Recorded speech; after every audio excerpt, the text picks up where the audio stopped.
오늘 투자수첩 말말말 이 시간은요. 주요 인사들의 말 속에 어떤 말이 투자 전략이 소모하 있을지 그에 대해서 말씀드리도록 하겠습니다. 조호진 타키온 뉴스 대표와 함께하겠습니다. 대표님 어서 오십시오. 예, 안녕하세요. 네. 자, 어떤 말에 어떤 투자 힌트가 있을지 첫 번째 화면부터 공개드립니다. 만나보시죠.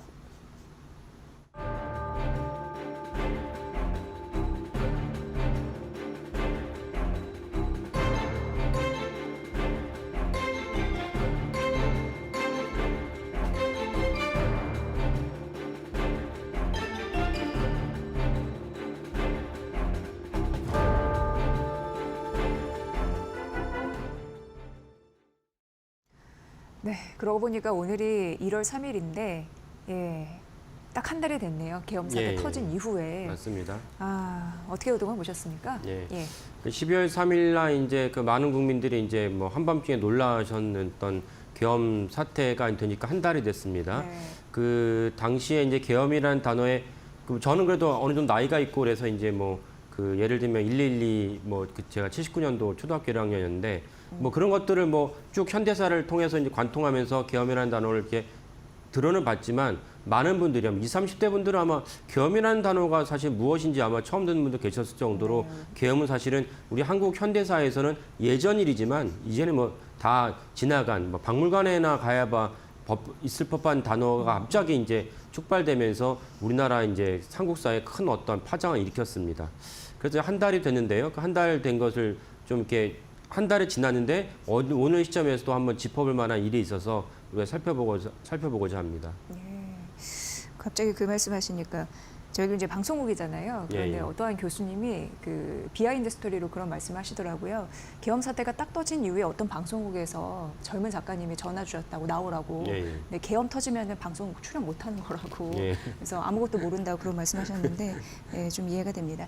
어쨌든 그런 풍파를 지금 우리는 지나고 있는 상황인데 실로 이제 계엄 사태로 문제가 되는 건 이제 국내 투자자분들에게 증시가 무너졌다는 사실이거든요. 그렇죠. 근데 그냥 얘기를 할 수 없으니까 데이터를 기반으로 조목조목 좀 따져주시죠. 그래서 이제 12월 3일 날 그때 이제 밤이었으니까 사실은 이제 증시가 이제 시작되는 12월 4일이었고 그날 사실은 이제 밤에 좀 많이 얘기가 오고 갔던 것은 그 다음 날 4일 날 이제 주식시장 열리냐 안 열리냐가 되게 관건이었습니다. 관건이었는데 사실은 이제 그나마 한밤중에 이제 국회의원들이 국회에 어렵게 이제 들어가서 계엄 해제를 의결을 하고 대통령이 받아들이면서 그 다음 날 4일 날은 이제 무사히 이제 그 시장이 열렸지만 그 이후에 지금 차트에 이제 보시는 대로 한 달간 코스피 추이를 보면은 12월 9일 날은 이제 2,400이 무너졌습니다. 보통 우리 2,400은 코스피가 무너지지 않을 것이다라고 생각했던 지지선이었는데도 불구하고 2,400이 무너졌습니다. 무너졌던 이유는 뭐 계엄 사태도 있고 그다음에 그때 이제 그 마이크론 실적 발표 우리가 또 마이크론이라는 건 이제 디램 메모리의 이제 세계 3위 업체인데 먼저 실적이 나오기 때문에 우리가 이제 시총 1위 기업 삼성전자, 2위 기업 SK하이닉스의 실적을 미리 이제 볼 수 있는 어떤 시그널이어서 그런 것들이 복합적으로 작용을 하면서 또 이제 환율도 올라가면서 이날 이제 2,400이 무너졌습니다. 그래서 이제 많은 분들이 뭐 지금 2,400보다 올라가 있는 상황이 있지만 많은 분들이 이제 2,400이 무너지면서 상당히 어떤 심적으로 이제 그 두려움, 공포를 느낄 정도로 우리가 이제 그런 처음에 이제 안 좋았던 시간을 지났습니다. 그리고 이제 지금 화면에 보시면 원달러 환율 추이인데요. 원달러 환율 추이도 아주 중요합니다. 우리가 뭐 그 일반적으로 수출입을 하지 않거나 이런 분들 입장에서는 뭐 원달러 환율이 뭐가 중요하냐 이렇게 와닿을 수도 있겠지만 우리나라는 철저하게 수출 주도형 국가이거든요. GDP의 뭐 70% 이상이 사실은 수출로 연관된 국가이기 때문에 수출이 이제 원달러 환율이 너무 낮아도 문제고 너무 높아도 문제고 그다음 증시에서는 이제 원달러 환율에서 제일 중요한 건 이제 안정이 돼야 됩니다. 그러니까 원달러 환율이 막 오르락내리락하는 게 너무 많이 일어나면 외국인 입장에서 사실은 이 돈을 갖다가 달러로 바꾼 자기의 자산을 갖다가 그 투자하기가 상당히 부담스럽죠. 한국 증시에 투자하기 부담스럽죠. 그래서 이제 지금 화면을 보고 계시면 12월 3일 날 1,411이었습니다. 종가가 1,411이었는데 그러고 나서 쭉 이제 올라가가지고 어저께는 이제 1,468원, 이게 어저께 마지막 차트였습니다. 1,468원으로 이제 마무리가 됐습니다. 그러니까 이제 우리가 여기서 주목해야 될 것은 무엇이냐면 1,500원이 심리적 저지선이 1,500원이 만약에 무너진다면 그다음 연쇄적으로 많은 부작용이 생기기 때문에 이거를 갖다가 이제 그 저지하려는 움직임이 있어야 되고 그거를 이제 정부에서나 또 민간에서나 이거를 되게 주시하고 있는데 결국 이런 것들이 다 아까 말씀드린 12.3 계엄 사태에서 촉발된 일이다. 이런 어떤 거시적인 환경 변화로 말미암아서 우리에게 상당히 큰 어려움을 연말에 뭐 미국 증시는 뭐 산타릴리다 뭐 24년도 뭐 S&P가 얼마 올랐다 이렇게 산수적 계산하고 있는데 우리는 2,400이라는 도대체 무너지면 안 될 것을 무너지면서 생기는 도대체 국내 증시에 투자해도 되는 것이냐 우리가 도대체 경제활동 어떻게 해야 되는 것이냐라는 어떤 의문을 갖다가 표시하게 만든 요인이 바로 12월 3일 날 계엄 사태였다 이렇게 볼 수가 있습니다. 네. 대표님이 이렇게 말씀해 주시니까 그동안에 좀 어려웠던 부분이 좀 파노라마처럼 지나가면서 기억이 다시 떠올랐습니다. 이런 상황에서 최근 보면요, 이 최상목 대통령 권한대행 및 기재부 장관이 그 헌법재판관 2명을 임명했잖아요. 이에 대해서는 어떻게 보시는지 의견을 좀 듣고 싶었거든요. 예. 그러니까 사실 이제 호불호가 갈리는데 호불호가 왜 갈리냐면은 예전부터 이거를 법대로 원칙대로 처리하지 않았기 때문에 이런 위기의 순간이 닥쳤을 때 많은 사람들의 어떤 주장이 나오고 거기에 대해서 법을 갖다가 초월하는 그런 입장이 나온 것입니다. 그 많은 사람들이 호불호가 갈리는 근본적인 이유 중 하나는 무엇이냐면은 헌법재판관을 최상목 권한대행이 임명을 했을 때 거기서 당리당략이 너무 다른 거예요. 재판관을 임명하라고 이제 권한 대항이 있는 것인데 이 법이죠. 권한 대행이니까요. 그런데 사실은 예전에 박근혜 탄핵 시절에도 어떤 일이 있었냐면 당시에도 동일한 사안이 있었습니다. 그러니까 사실은 우리나라가 이제 정치가 이제 발전하지 않았다는 어떤 단적인 예인데요.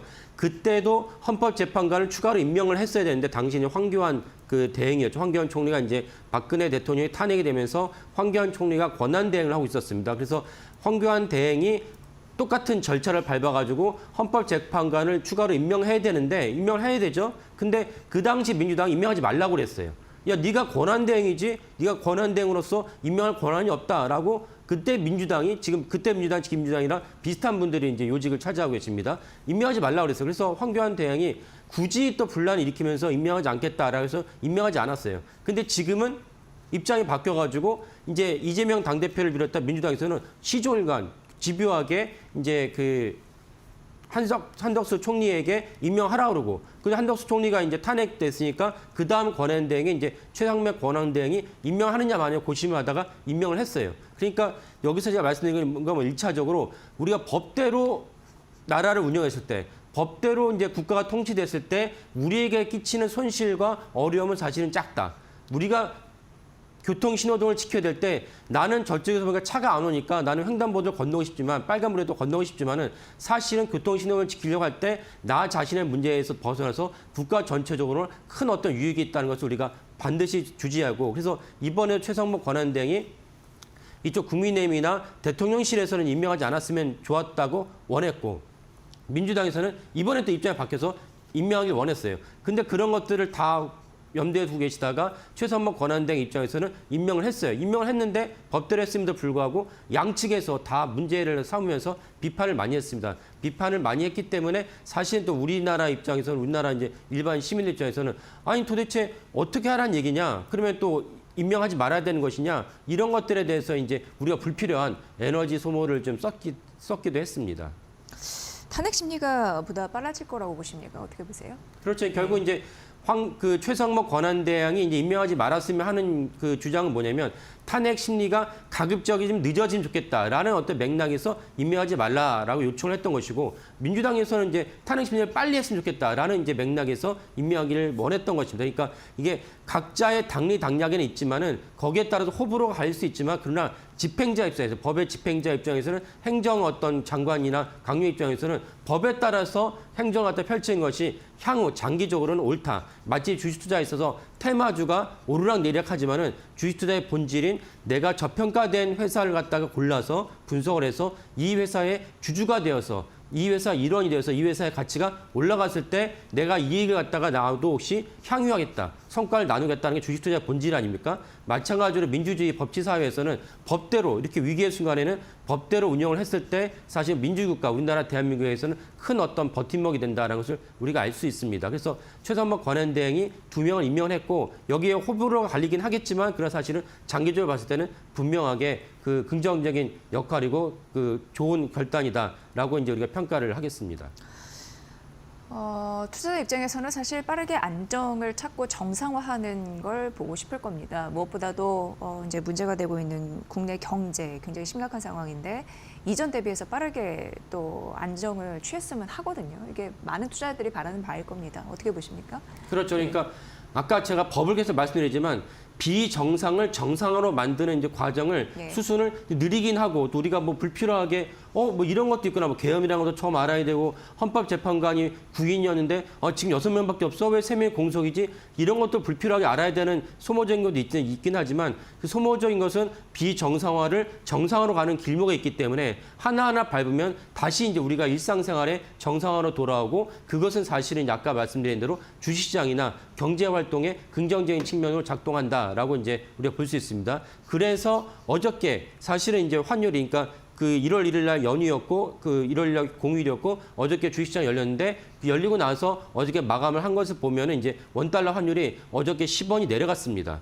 10원이 내려갔기 때문에 사실은 어느 정도 환율이 좀 안정이 됐다 이렇게 볼 수가 있습니다. 이런 맥락에서 아까 말씀드린 대로 비정상화를 정상화시키는데 때로는 느리기도 하고 때로는 이제 너무 좀 소모적인 것 같다라는 생각이 들기도 하지만 그것을 반드시 밟아야지 우리가 안정적인 시스템을 갖다 구축하고 안정적인 시스템에서 우리가 보다 많은 발전과 성과를 갖다가 온 국민이 향유할 수 있다라고 이제 볼 수가 있겠습니다. 네, 대표님 근데 이런 와중에 이창용 한은 총재가요. 최 권한대행의 입장을 공식적으로 이제 지지한 그런 흐름이 이제 포착이 됐습니다. 예. 이거 어떻게 이해하고 또 분석하시는지 궁금한데요. 그러니까 이제 예.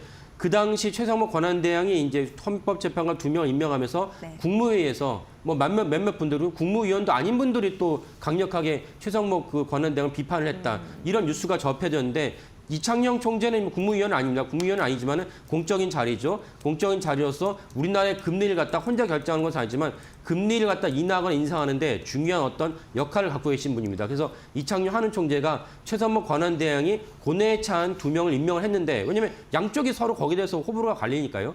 그럼에도 불구하고 고뇌에 찬 결정을 내렸을 때 이것이 국가 거시적인 측면에서는 되게 중요한 결정이다. 왜 이것을 갖다가 비판하느냐. 그리고 아까 서두에 읽으신 대로 만약에 최성목 권한대행의 결정을 비판하려면 대안이 무엇인지 내놨으면 좋겠다.